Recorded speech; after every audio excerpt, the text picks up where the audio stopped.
Hey guys, I just wanted to make a short video about some issues that have been going on in the country lately. In particular, the Occupy Wall Street protests and this new Republican challenger, Herman Cain. He's surging in the polls. I'll get to him later, but let me just quickly talk about the Occupy Wall Street protests. It first started in Manhattan, and now they're popping up all over the country. Well, the thing is that I would say out of these protesters, only a slim minority of them actually understand the real issues at hand. They understand that part of the problem as to why we have such a crappy economy is because of the Federal Reserve banking system and their policies, and the fact that government doesn't help either. And so they constantly go around and they're protesting against corporate greed and corruption. Yet they don't care to say anything about Obama. Many of them say they're still going to support Obama. Some of them say that they want the government to grow even bigger. Some say that the Federal Reserve should stay around or do more. So a lot of them are pretty clueless. Some of them are there for different reasons, whether they want to promote leftist ideas.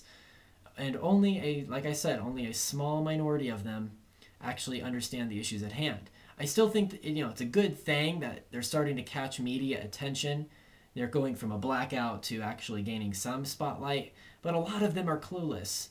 So I think if we continue to spread, the message around that, it's not just general greed and corruption. It's more than that. It's the Federal Reserve. You have the government. You have inflation promoted by the Federal Reserve. So, hopefully more people can be educated and actually understand what they're talking about, other than standing around holding a sign saying no more greed on Wall Street. Nobody likes greed and corruption, but how do you protesting against those concepts are like what happened 10 years ago when the Bush administration declared a war on terror. How do you declare war on terror? How do you declare war on a concept? That's like somebody start wanting to, make a war on farts because farts smell bad. Well, you can't stop them for good. They're always going to be around. I'm making a juvenile comparison here, but you understand where I'm coming at. So there's that. So I hope the Occupy Wall Street protesters wise up, actually understand what they're talking about, not make themselves look so foolish on national television, and actually just be educated and understand there's more at hand than just wanting to tax rich people, because taxing rich people, as I've heard over and over and over and over again, is not going to solve the essential problems, especially the fact that we're near $15 trillion in debt. You have to end the wars. That's number one. End the wars. You have to do something about the Federal Reserve. Audit it and then end it.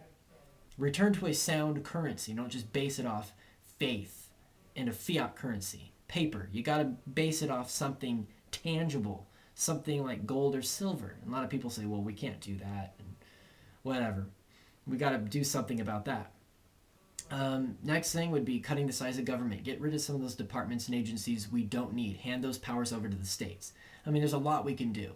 You don't need to just say, let's just raise taxes a bit on millionaires and billionaires. That's not going to do anything. It barely does anything. It won't solve the essential problems. That's a very short-term solution.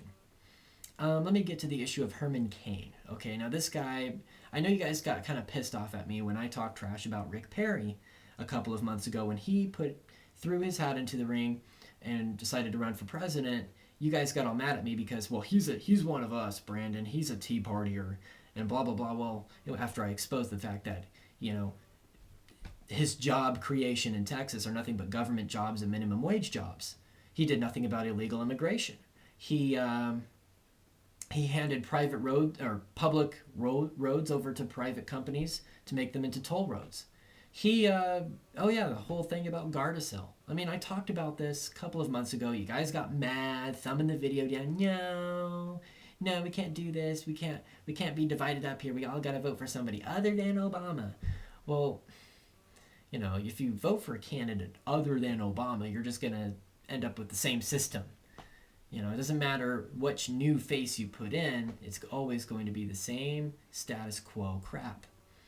So let me talk about Herman Cain, okay? All you need to know was that he was the former chairman of the Federal Reserve Bank in Kansas City. There you go. Okay, he said earlier this year in a radio interview that, there's no need to audit the Fed. We don't need to do that. Okay, he said that. Called Ron Paul a grumpy old man, thinking that he's just talking nonsensical stuff. And then he said, he constantly promotes his 999 plan. Guys, 999 plan will only raise taxes on the poor and middle class Americans and just keep them lower for rich people. So I know I don't want to I hate getting into that whole class thing about middle, poor, rich. I hate talking about it because it bugs me.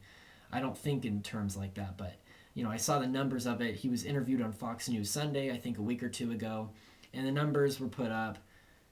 Fox did this. They said, okay, well, under your plan, taxes would only go up for poor Americans, and they would go up a bit for middle class Americans, but rich people, it would go down. How would this even solve problems? I mean, that makes no sense. So don't fall for this guy just because, oh, he's a black conservative. Okay, guys, I know what a lot of you guys are thinking because he's African American, and you think, oh, this would be great. Okay, don't think about the race card because you want to battle the race card with another race card. Don't do that. Think outside that box. Think outside of that collectivist mindset. Think of the individual. Think of an individual with good merits. Think of somebody like Ron Paul or Gary Johnson. Those are the only two candidates I can recommend. The others are bullcrap. So, I don't want to quote Palin here, but I will, but he is the flavor of the week. Up until the next couple of debates, when Herman Cain is exposed by the others and he looks like a fool, because before he was all quiet and didn't have much to say at the debates because it was mainly Romney versus Perry, but now it's going to be Cain versus Romney versus Perry at these structured debates, and they'll always, exclude Ron Paul and the others. So just, he'll continue to, then he'll, right when he goes up, he'll come down just like Rick Perry did. He shot right up, and then he came right down, just like Michelle Bachmann did, went right up, down. Donald Trump. Oh, yeah, we love Donald Trump. No, never mind, we hate him. So, Herman Cain. Hopefully the next one is Ron Paul, and he actually does go up, but stays steady, or continues to steadily grow up. Not have some hit piece go out against him and the public falls for it and he falls down. So, I just wanted to talk about those two issues, Occupy Wall Street protests and Herman Cain. Leave me your thoughts, and thanks for watching.